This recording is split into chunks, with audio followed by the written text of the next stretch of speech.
उषा की लाली कल और आज नागार्जुन की रचना है। प्रश्न उत्तर देखते हैं। कवि नागार्जुन का मूल नाम क्या था? कवि नागार्जुन का मूल नाम वैद्यनाथ मिश्र था। कवि नागार्जुन किस धर्म में दीक्षित हुए थे? उत्तर होगा कवि नागार्जुन श्रीलंका गए और बौद्ध धर्म में दीक्षित हुए। कवि नागार्जुन की किन्हीं 3 कृतियों के नाम लिखिए। कवि नागार्जुन की 3 कृतियां थी युगधारा, सतरंगे पंखों वाली तथा पुरानी जूतियों का कोरस। कौन कौन सी 3 कृतियां थी? युगधारा, सतरंगे पंखों वाली, पुरानी जूतियों का कोरस। उषा की लाली कविता में किस समय का वर्णन हुआ है? उषा की लाली कविता में सूर्योदय के समय का वर्णन हुआ है। उषा की लाली कविता में सूर्योदय के समय का वर्णन हुआ है। गौरैया का धूल में नहाना क्या संकेत करता है? गौरैया का धूल में नहाना वर्षा के आगमन और ग्रीष्म ऋतु के विदा होने का संकेत माना जाता है। गौरैया जब धूल में नहाती है तो माना जाता है कि वर्षा का आगमन होने वाला है और ग्रीष्म ऋतु विदा होने वाली है। छठा प्रश्न, पावस रानी क्या है? वह क्या कर रही है?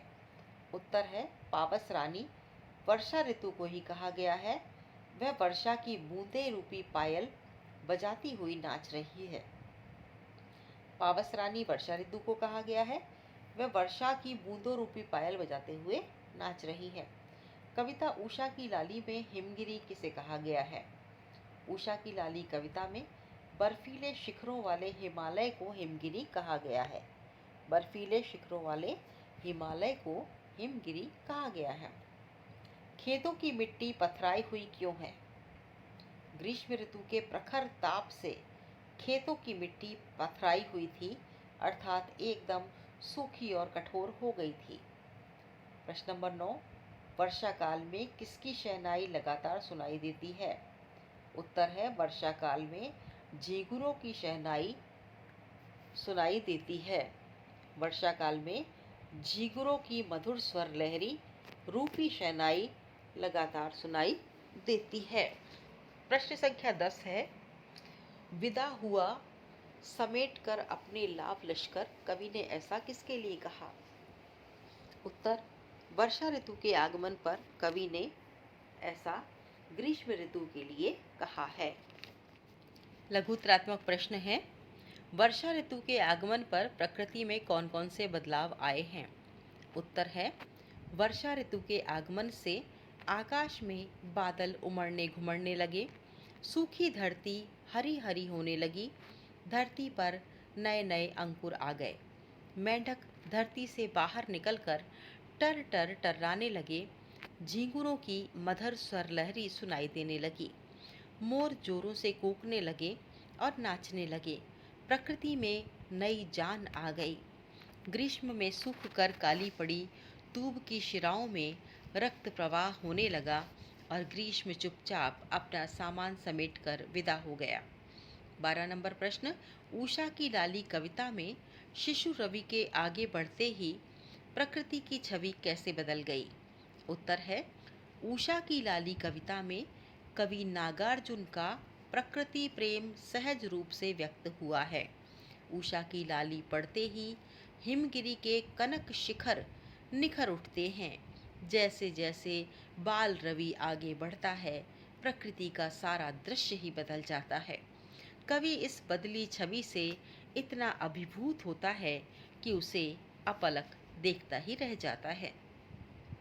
उषा की लाली कविता का शिल्प सौंदर्य लिखिए। उत्तर है उषा की लाली एक लघु कविता है जो मुक्त छंद में लिखी गई है।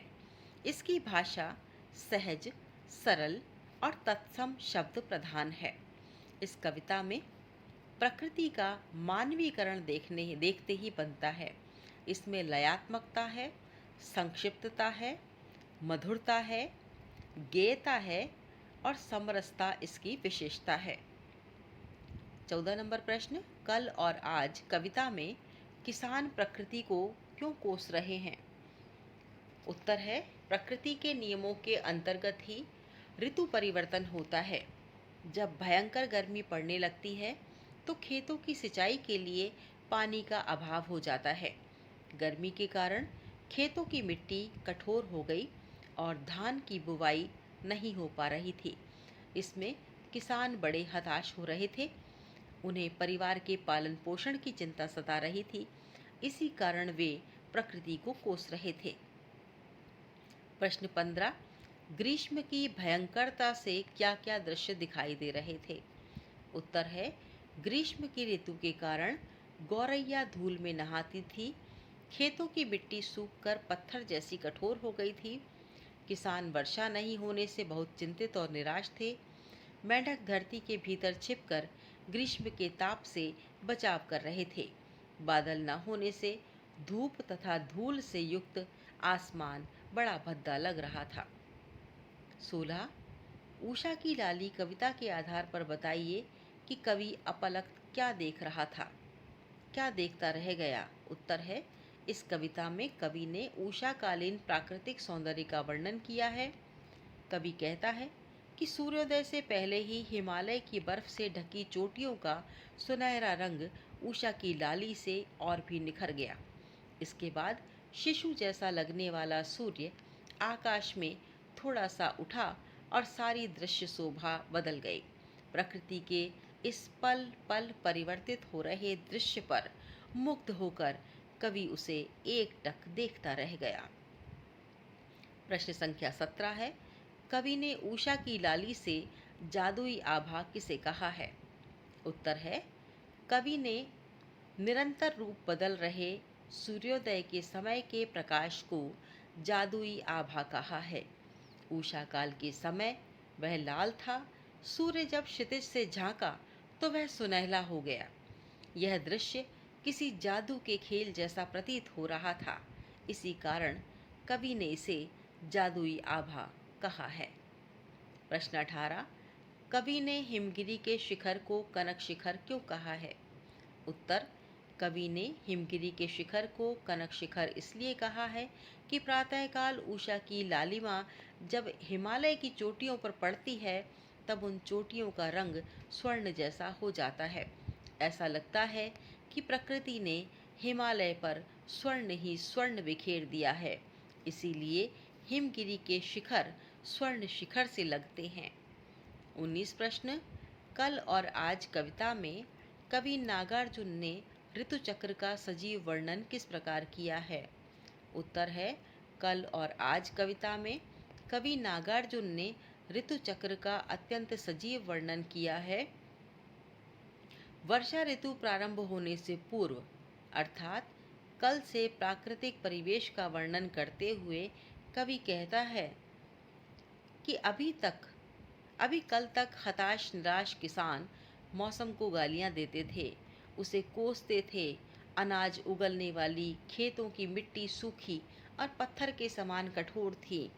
आकाश बादलों से रहित वह धूल और लू से व्याप्त था। ग्रीष्म ऋतु के बीत जाने के बाद सब कुछ बदल गया।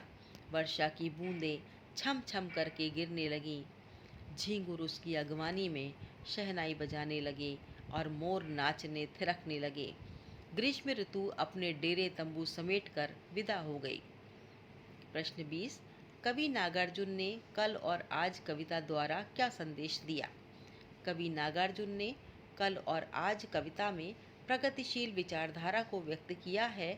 इस कविता में यह बताया गया है कि एक ऋतु के बाद दूसरी ऋतु आती है और कल के बाद आज आता है। अतः समय सदा गतिशील रहता है, अर्थात बुरा समय आने पर निराश नहीं होना चाहिए।